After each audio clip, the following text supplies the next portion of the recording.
Я приветствую вас на канале Звезда по имени Солнце. Меня зовут Наталья. Сегодня мы с вами почитаем пространство. В пространстве веет каким-то очень такой ветер перемен. Ветер перемен. Для людей, которые очень долгое время сидели условно без денег, да, или там у них были какие-то проблемы с работой, с финансами, еще с какой-то деятельностью, как бы, да, в сфере успеха не было успеха. Не могу врать, ребят, король Пентаклей. Вы выходите сами в ресурсное состояние, и к вам притягивается изобилие. Вот так вот. То есть, я магнит для денег, сказала императрица, которая счистила с себя все магические атаки, которые на нее когда-то велись. Что там ей было, что ей перекрывало поток, давайте посмотрим. Король кубков отсек. Отсек ей все. То есть ваш любимый человек, которого вы любили, он вам перекрывал финансовый канал. Это не я говорю, это пространство говорит. Это карты вам посылают приветы. Ага. Очень интересно. Как все будет меняться. Вау, тут император. Императрица. Работа над отношениями, исполнение вашего заветного мечты, перерождение, возрождение, новый путь. Это очень классные послания. Это очень все здорово, это все замечательно. Я еще колоды только приготовила. У меня сегодня Таро мечт, Таро снов. Я его вообще редко когда беру, но здесь я его решила взять, чудо, оно лежит без дела. Я же говорю, идет такое прям состояние, когда то, о чем вы так давно мечтали, желали, хотели, плакались, да, страдали из-за того, что это не происходит, начало наконец-то сдвигаться с мертвой точки и двигаться к тому, что наконец-то все будет так, как ты просила. Я сегодня такая... Очень жарко, очень душно. Я только из душа вышла. Время вечера, я только из душа вышла. Угу. Краситься уже неохота, потому что все растекается. Поры не дышат, очень тяжело с макияжем. Ладно. Что вы мне за это сделаете? Если только напишите какую-нибудь глупость, что вполне не страшно. Уже не страшно. А у меня карта какая-то упала. Маг. Вы маг. Там тоже последняя карта была маг. Когда ты выходишь из покровительства или от влияния короля кубков, ты сама становишься магом. Или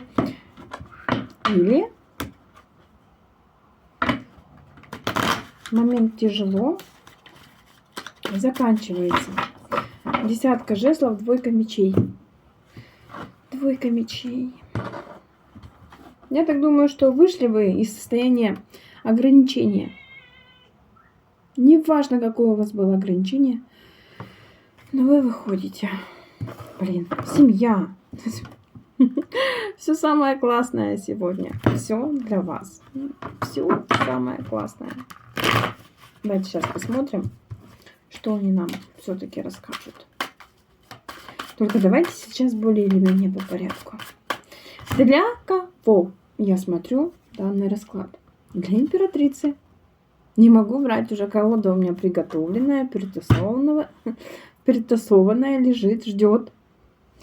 Для императрицы, которая идет выбор, да? Она на пике своей реализации. Она стабильна.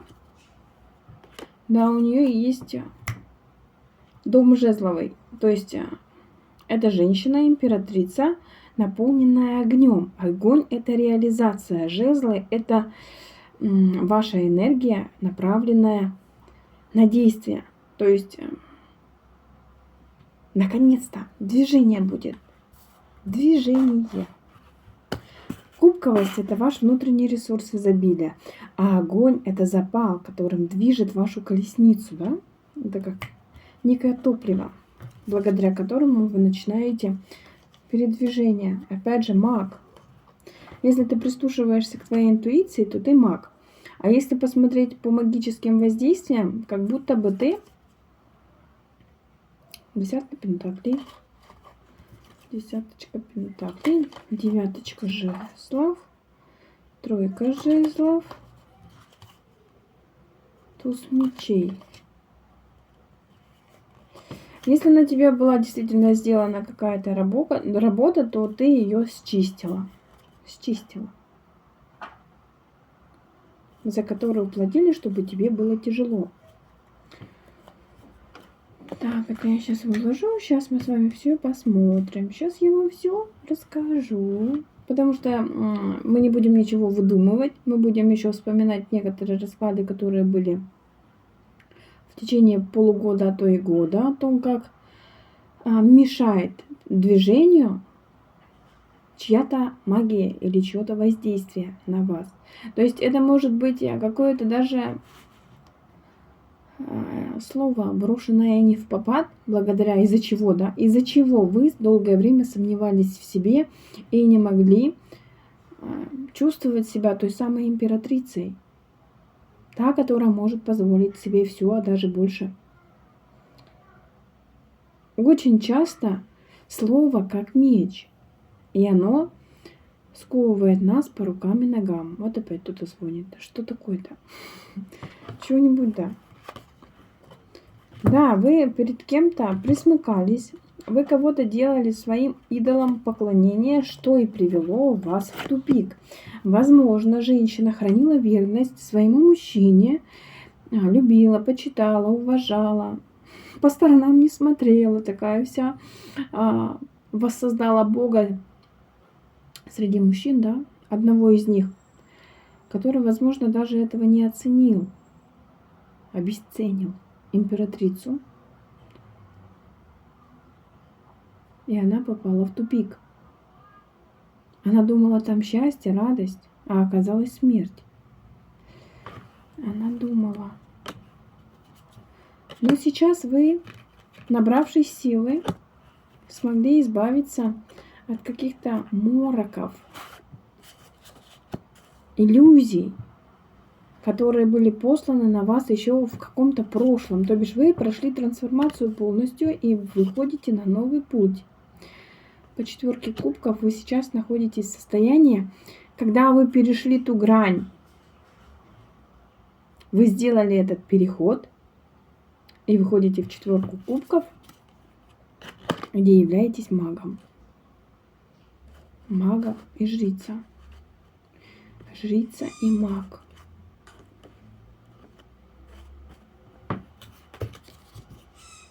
У вас сейчас появится выбор. Любовь. Здесь любовь про настоящую любовь, которая не ранит вас больше. Закончилась десятка мечей. Или здесь десятки мечей не будет. Здесь будет духовный союз. Здесь будет ваше наполнение, туз кубков, Граля. Я делала как-то отливочку на себя. Мне отлился точно такой же кубок, в который был полон. Переполненный кубок. То есть вы ресурсы, которые ранее воровал у вас ваш король кубковый, о котором вы думали, плакали, страдали, на которого вы спускали абсолютно всю свою жизненную энергию, которая у вас была, через негатив или просто обиду, да? Когда вы успокоитесь, когда вы найдете состояние дзена, гармонии, прям покоя, прям прочувствуете себя совсем другой, более здоровой, более адекватной, более спокойной, более такой женщиной, которая находится в моменте уже здесь и сейчас. У нее есть планы на будущее, но она не скатывается в эти планы будущего, она живет в моменте здесь и сейчас, занимается всеми насущными делами и не вспоминает прошлое, как бы залипая в нем, да? Есть моменты, когда ты вспоминаешь о том прошлом, но уже с улыбкой на лице. Ну да, было и было. Ну да, вот такое случилось в моей жизни. С кем не бывает. Ну что поделать? Жизнь такова, такова жизнь. Каждый человек живет и что-то проживает в своей жизни. У меня была такая жизнь, у тебя другая жизнь, у третьего четвертая жизнь. Каждый человек совершает какие-то свои ошибки. И каждая ошибка является ключом для вашего предназначения, для той самой двери счастья, в которую вы однажды выйдете, окрепнув силой. Это очень классное послание. Вы молодцы. Кто-то действительно смог уйти.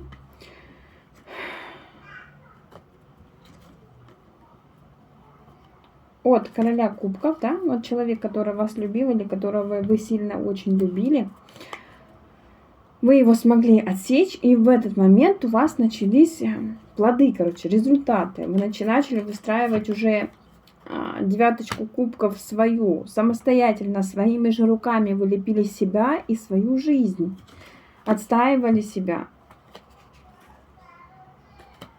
Это у нас что это у нас? Борьба за ресурс, проясняя некоторые моменты своих болезненные моменты своей жизни.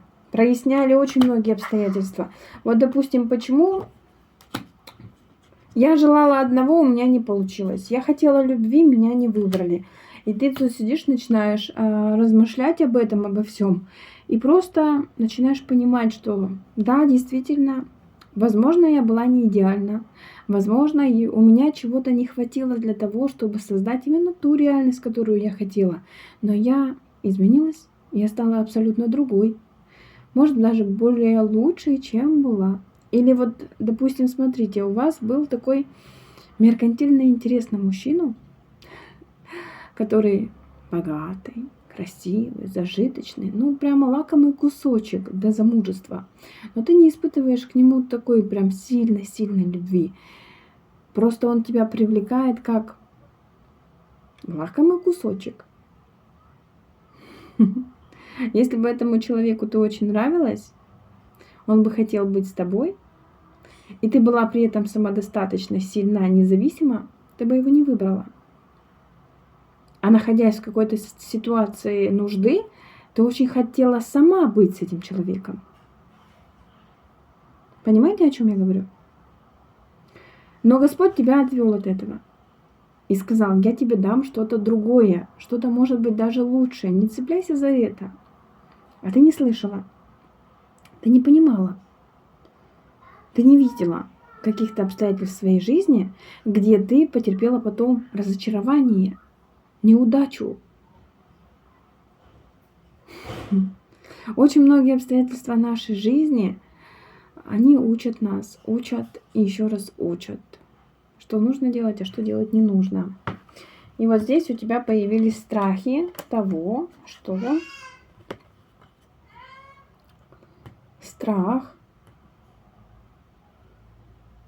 прояснять какие-то, может, обстоятельства. Королева жезлов, королева мечей, которая двинулась дальше и стала победителем. Ты прорабатывала свои собственные страхи по этому поводу, проясняла, еще очень много что разбиралась. В итоге ты, проработав это все, вышла в королеву мечей, которая научилась защищать свои личные границы, научилась защищать себя. Потом с сохранением своей энергии ты ее приумножила, стала королевой жезлов, благодаря чему ты начала движение вперед. То есть, смотрите, контроль своих эмоций, контроль своих чувств привел тебя к тому, что ты восполнила свои чувства, эмоции, здоровье, энергию, физическую, ментальную оболочку, я не знаю, как еще сказать, и двинулась дальше, став победителем по жизни, победителем собственных страхов. Возможно, раньше ты вообще боялась оставаться одна, поэтому держалась за человека, который был абы какой. Ты даже не видела того отношения, какое он проецирует на тебя. Но тебе очень было важно, чтобы этот человек находился рядом с тобой. Несмотря на статус, несмотря на положение, несмотря на его отношение к тебе, даже если он изменял, гулял, ты закрывала на это все глаза. Господь наказал тебя за это. Потому что нужно было ранее, не сидеть в иллюзиях, да? Нужно было прояснять ситуацию. Нужно было как-то глядеть, что ли, лучше. Но порой мы находимся в неких мороках. Мороки часто заволакивают нам глаза. Это тогда, когда мы очень сильно чего-то хотим. Мы словно зависимые от чего-то, и мы не видим элементарных вещей. То есть магия, она прежде всего в вашей голове. Если вы ведетесь на разного рода манипуляции, на разного рода вот эти вот, знаете, когда пыль в глаза бросают, да, там туманом заволакивают, тебе говорят одно, а делают другое, а на самом деле вообще все по-другому. И ты веришь всему тому, что тебе говорят, не проверяя даже ту информацию, которая доходит до твоего слуха. Когда ты научишься поступать по-другому, знак бесконечности, да, ты изменишь движение, траектория. Сперва идет на спад, потом идет наверх, потом опять на спад, наверх. Короче, это вот такая бесконечная жизнь. Это, ребята, жизнь. Когда мы падаем к низу, мы учимся жизни. Когда мы выстраиваем лестницу в небеса или начинаем расти, развиваться, тогда мы получаем очень много ответов на свои вопросы жизненные. Тогда мы начинаем помаленечку, по чуть-чуть, шаг за шагом понимать это пространство. То есть важно в этом мире знание, энергия, сила. Сила вообще-то в знаниях. Чем больше у тебя информации по поводу нашего мира непосредственно, тем большего успеха ты можешь достигнуть. И вот здесь тебе про успех, про деньги. Ты раньше занимался, учился, и у тебя не было... у тебя сил не было на то, чтобы обдумать какие-нибудь зрелые идеи, классные идеи. То есть человек был достаточно измученный, пытался найти какие-то ответы на свои вопросы. Капелька за капелькой. Все по чуть-чуть.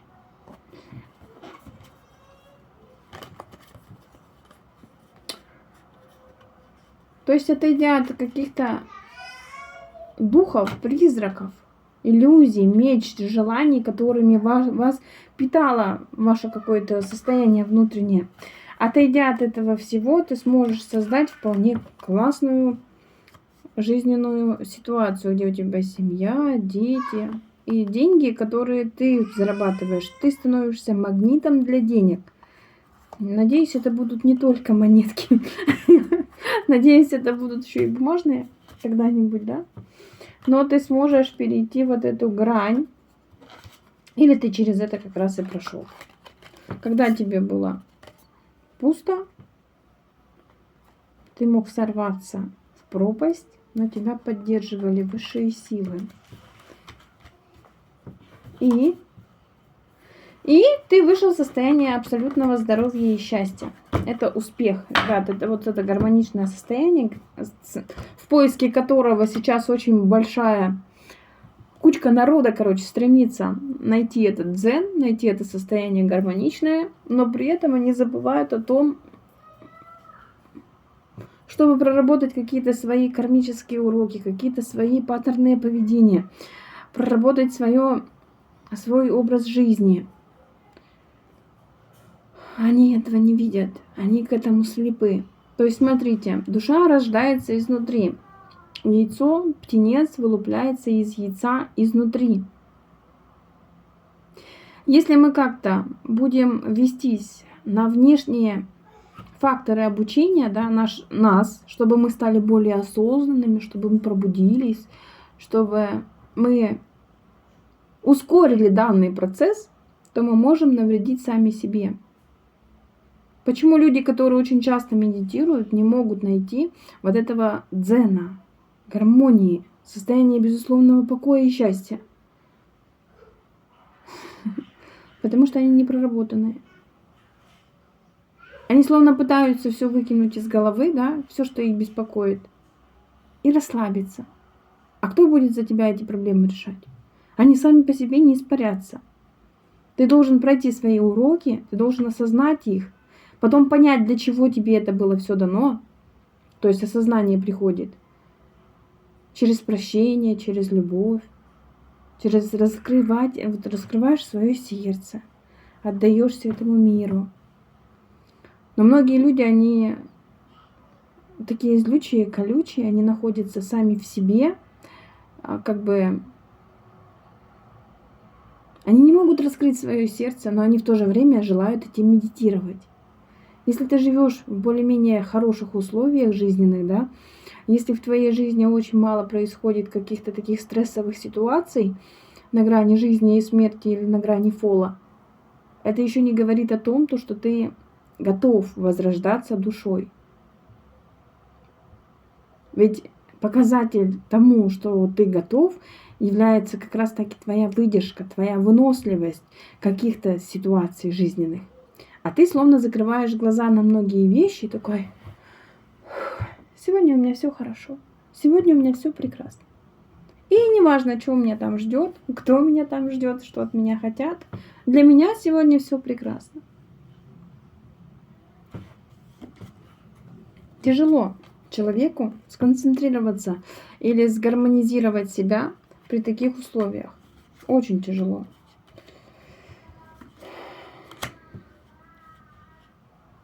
Здесь смотрите, изначально человек должен пережить какую-то очень-очень хреновую ситуацию. Прямо пережить, а не находиться в ней. Потом исцелиться, выйти в состояние безусловной любви. Я не знаю, зачем мне сегодня про эти медитации говорю, если я медитациями сама лично вообще не увлекаюсь, не занимаюсь. Мне достаточно просто поспать, и я чувствую себя прекрасно. Мне нужен сон, глубокий сон. Хотя бы даже 20 минут, не знаю, там, когда захочу поспать, я могу просто вырубиться, поспать, и мне хорошо. Нежели медитировать часами, полчаса, и слушать эту вот музычку расслабляющую при свечах и этих арома палочек, там, не знаю, и искать этот дзен. Я так никогда не могу расслабиться, потому что у меня начинается хаос в доме. Мама отвлеклась от детей, вот. И так постоянно. А здесь вот нужно как раз таки идет восполнение, а потом идет гармония души. Когда ты проживешь вот это состояние разбитого сердца, разбитости, и через осознание, только в этом случае ты можешь достигнуть этого состояния оздоровления, исцеления. Ты любишь, тебя любят. Все, что ты излучаешь, все к тебе назад возвращается. Угу.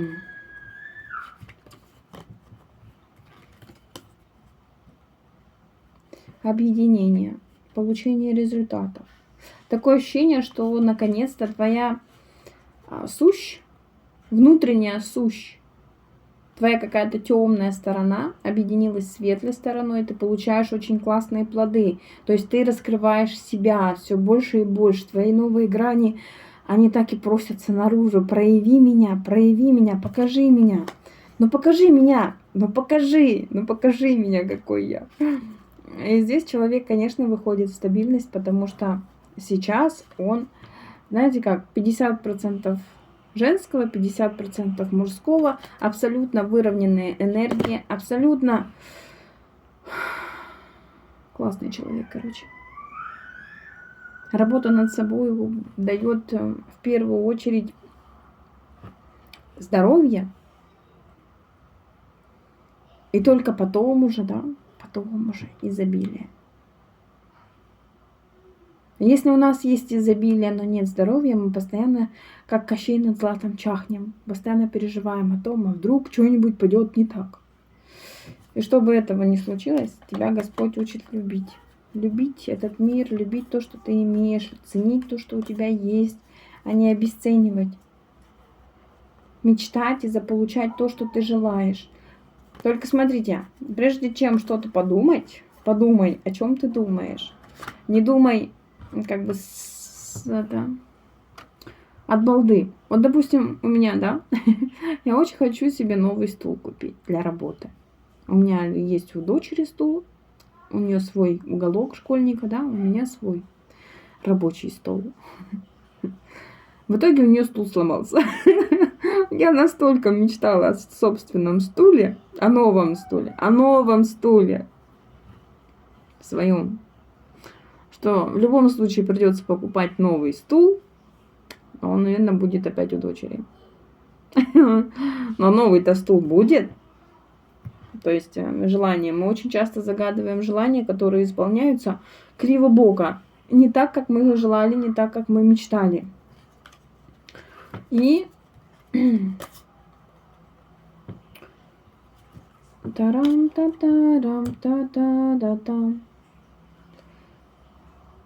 примечай любовные треугольники. Или же, испытывая радость, что-то карты пошли перевернутые. Но здесь больше идет намек на то, что если ты вступаешь в любовные треугольники, то ты должен обнуляться и выходить из них. Не стоит застревать, иначе ты потеряешь всю ту зону комфорта, в которой ты находишься. И это будет справедливо. Это будет справедливо. Твоя цель должна быть таковой, что мужчина делает для тебя все, чтобы ты стала счастливой. То есть у тебя есть ключи. Не нужно сидеть, пребывать в каких-то иллюзиях. Не нужно делать из человека победителя. Не нужно выстраивать созависимые отношения. Не нужно поддаваться эмоциям и чувствам. Нужно, чтобы мужчина брал ответственность за тебя, содержал тебя, обеспечивал, вкладывался. То есть, смотрите, очень часто изобилие женщины находится в руках мужчины. Женщина – это энергия, сгусток такой, как источник вдохновения, как источник вот этого ресурса, неисчерпаемый источник. А мужчина – это источник финансов. Если вас мужчина любит и готов вас обеспечивать, то он оценит тот ресурс, который вы ему даете. Вам не нужно поддаваться каким-то легким отношениям, легкости. Для тех, кто не понял данное послание, да, начните все сначала слушать, и вы поймете, когда у вас начнется изобильная жизнь. Так, все начинается с женщины, с ее здорового, классного состояния и заканчивается тем, что она привлекает на свой ресурс вполне обеспеченного, классного мужчину, который будет являться для нее действительно императором. И эта женщина должна отвергать любовные треугольники или любого рода треугольники. То есть ты даже сама не должна создавать этих треугольников. То есть один у тебя будет супруг, другой у тебя будет слуга, третий у тебя там, не знаю, лакей какой-нибудь еще или любимый человек. Нет, женщина направляет свою энергию на любимого человека. Тут очень такой взаимный энергообмен, ты мне, я тебе, но не переливают из пустого в порожнее, ни в коем случае. Здесь мужчина должен быть императором, духовно восполненным человеком, который готов принимать твой ресурс для того, чтобы как бы вдохновляться этим и давать тебе то, что ты желаешь. Тут очень важно за основу брать взаимные чувства, как любовь. Угу. Если вы еще не готовы к новым отношениям, то этот расклад будет не для вас, но это будет для вас, как, знаете, к чему надо стремиться. В этот этап проходят многие люди, когда занимаются собой. Если ты собой не занимаешься, но очень желаешь выйти из той задницы, в которую ты попал, так не получится. Здесь все равно идет, видите, прояснение ситуации, избавление самого себя от этих крыс, которые подъедают твой ресурс. Очень часто крысы жрут все наши наработки. То есть у меня здесь был момент. У меня девушка ВКонтакте увидела, что я там постю те самые видео, которые выкладываю на Ютубе. Я даю очень много информации по поводу личностного роста, абсолютно бесплатно. Но, конечно же, у меня есть индивидуальные расклады, которые платные. Есть то, что я делаю платно. И это с вашей стороны так лицемерно поступать, чтобы зарабатывать, наживаться на горе других людей. А мы на что должны жить? Что? Что, простите, да? Да, у меня очень большой поток знаний, багаж знаний. У меня есть мудрость, у меня есть опыт, у меня есть чем помочь людям. Но Я женщина, у которой есть 4 детей, у которой есть съемная квартира и очень еще много разных проблем, таких бытовых, земных, жизненных. Мы же не питаемся Святым Духом, правда? И чем больше у нас, рост идет, тем больше нам хочется, тем больше в нашей жизни происходит событий. И чему вы удивляетесь вообще? Платно. Конечно, платно. Вы смотрите очень много видео, очень большой поток информации бесплатно. И это благо дело, если человек желает расти и развиваться. Он ищет эти знания, отсеивать, учится отсеивать зерна от плевел, да? Человек, который начинает просеивать эти знания, фильтровать все то, что до него доходит, и брать для себя только ту информацию, которая ему необходима. Это и есть работа над собой. Не надо на себя грести все подряд, все попало, все, что у вас, все, что к вам идет. А нужно брать только то, что действительно о вас. То, что вы замечаете, то, что видите, какая у вас ситуация происходит сейчас. Неужели вы этого не можете разглядеть? Все равно ведь все проясняется однажды. Даже если мужик гуляет, все равно это однажды прояснится. Вот, вы проясняете тучи, убираете все непонятные обстоятельства. Это и получается как обучение. Обучение — это когда ты начинаешь видеть то, что раньше не видел, но это происходит в твоей жизни. Учиться надо исключительно на то, что происходит в твоей жизни. Для очень таких сильных людей, сильных звездных душ, я бы так сказала, у них ситуаций в жизни дополна, очень много. И друзья такие ситуации преподносят в эту жизнь. Я помню, у меня была такая карта, совет, да, если ты хочешь разобраться в каких-то своих проблемах, начни помогать другим людям. Когда ты помогаешь другим людям, у тебя словно глаза раскрываются, и ты начинаешь видеть то, что происходит под твоим собственным носом. Ведь очень часто люди действительно не могут разглядеть, что происходит у них. Да, учатся поступать по-другому, исходя из любви. Что это тут еще вылезло? Что-то меня сегодня все отвлекает.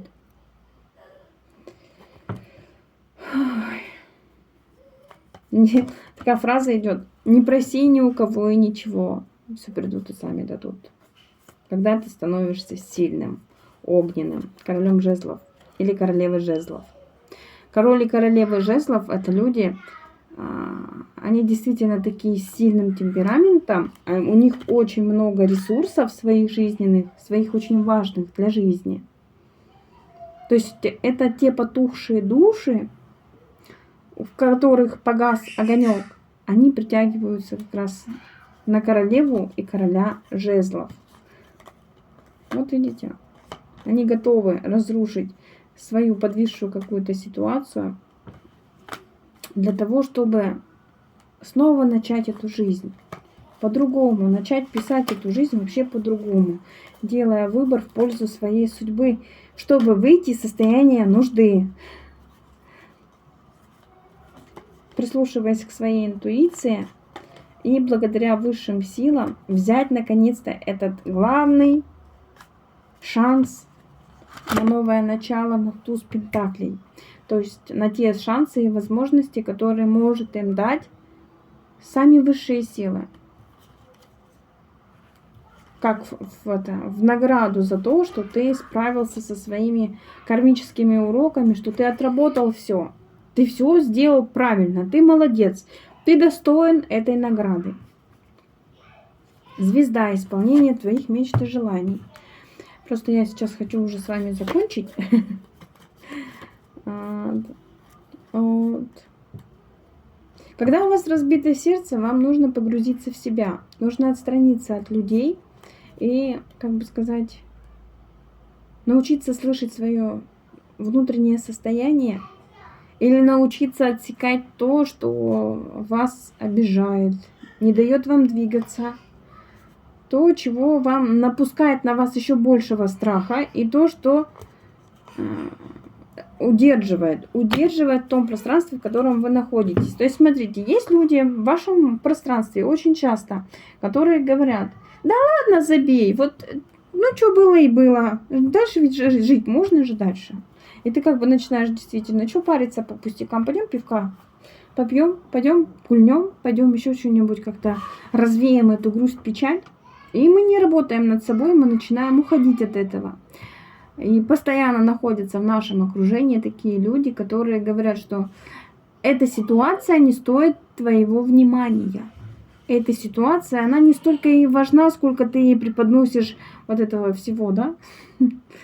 Времени ей уделяешь. Зачем тебе это надо? А это надо.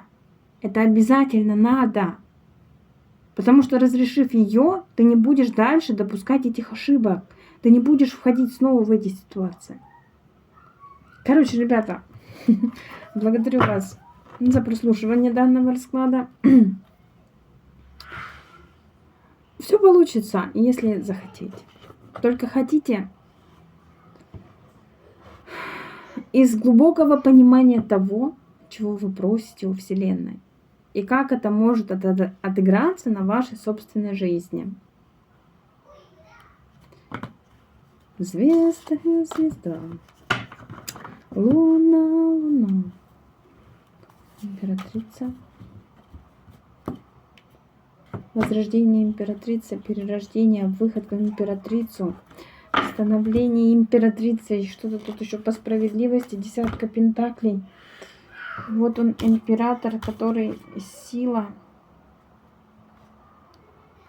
Благодаря появлению императора в вашей жизни, ваша сила приумножается, и вы выходите из подвешенной ситуации, обнуляетесь, начинаете абсолютно новый путь. Новый путь. У вас есть какие-то свои собственные мечты, ради которых вы будете стремиться что-либо делать. То есть очень важно иметь эту цель. Цель. Ради чего все вы делаете. Даже вот смотрите, я хочу богатства в свою жизнь. А для чего ты эти богатства желаешь? Если просто эгоистично для себя, чтобы жить хорошо, то это вообще неправильная цель. Ты до нее можешь вообще не дойти.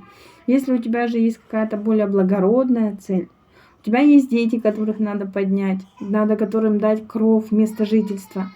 У тебя есть желание помогать бездомным, обездоленным, животным, не знаю, создать какой-то приют, еще что-то.